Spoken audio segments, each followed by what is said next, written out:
Japan, way healthier, longest lifespan of any developed country. They eat about 100 times more iodine than we do in the U.S. From seafood or? Yeah, sea vegetable.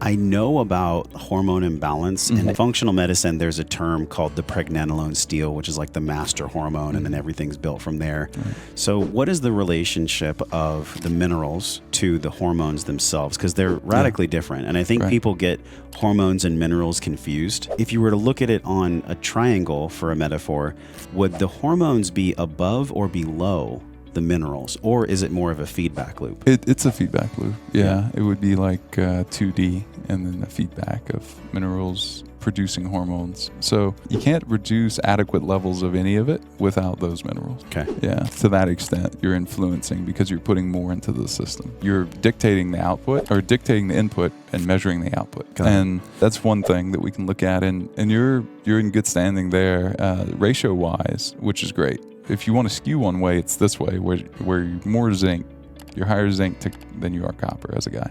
Which means that emotionally I would be a little more analytical than ungrounded creative, which would be low. Okay. In these particular results, I actually would have you supplementing both zinc and copper, though, because you're a little low on both of them. But again, ratios matter more than individuals. Okay. The one that we talked about a bit in the sauna earlier was sodium to potassium.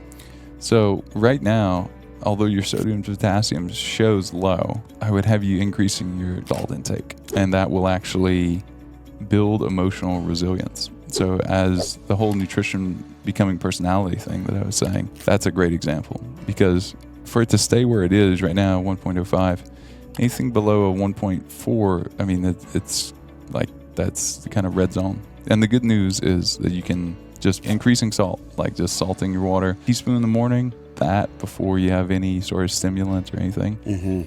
And then another teaspoon spread throughout the day, and then salting your food as much as you want. And then if you're still craving salt, have more, because the body has a self, versus sugar, for example. We can eat sugar till like the cows come home, so to speak, right? Like I tell people, like try to eat too much salt for just one day. Just try to eat too much salt. Your body will stop you at some point. Yeah, you're like, oh my God. You're like, I'm done. I'm done. You take one bite of something that's too salty and you stop. When has that ever happened with sugar? Yeah, pretty much never. There's a self-regulating sort of thing. So food scientists, their job is to make food addictive. So they'll dial up sugar, they'll dial up fat, they'll dial up, just these different triggers. This is what's known as the bliss point. These food scientists that thankfully you exist and your company exists, because people's palates and people's homeostasis is really knocked out of whack. Like it's off center.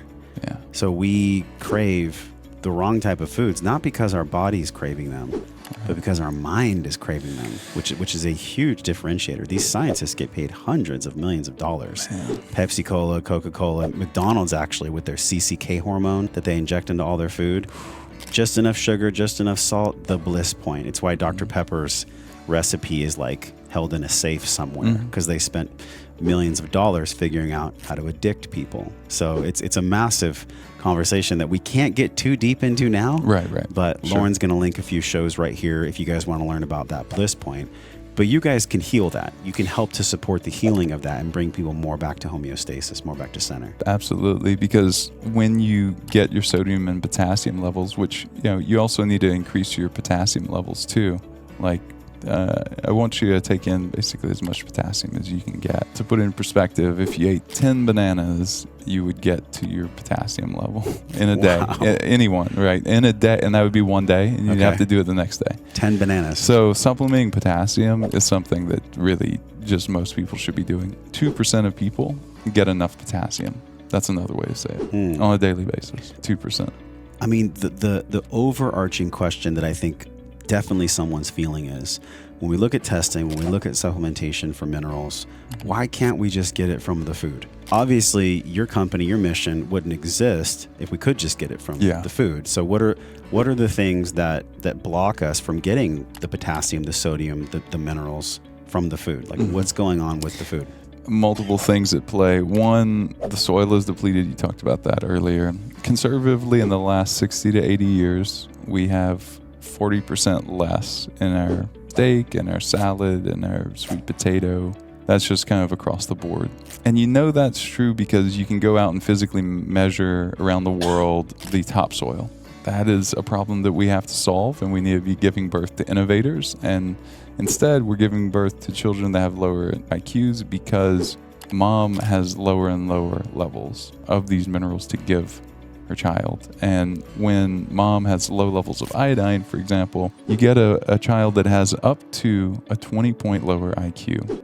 Iodine is that important for brain development in children. So that's just one. Now, in a study of 6,000 people, 96% were seen to be deficient in iodine.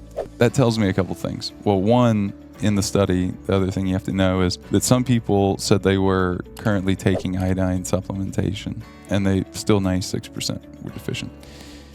I have a lot of problems with the RDA in this country. RDA for people is like how much you should take in of a certain mineral each day. It's a recommended. I don't know if the same people that influence the sugar and salt hypertension stuff influence RDA, but I think that'd be a great idea if they were that malicious. Yeah. What I'm really saying is it's really low in the case of iodine, and it's really low in the case of a couple different things, but iodine certainly. For example, Japan, way healthier, longest lifespan of any developed country. They eat about 100 times more iodine than we do in the U.S. From seafood or? Yeah, sea vegetables. Sea vegetables. Now, the problem is with sea vegetables, they're hard to find here in the U.S. It's a long way to transport. And wherever you're growing them, they're likely to have heavy metals. So what do?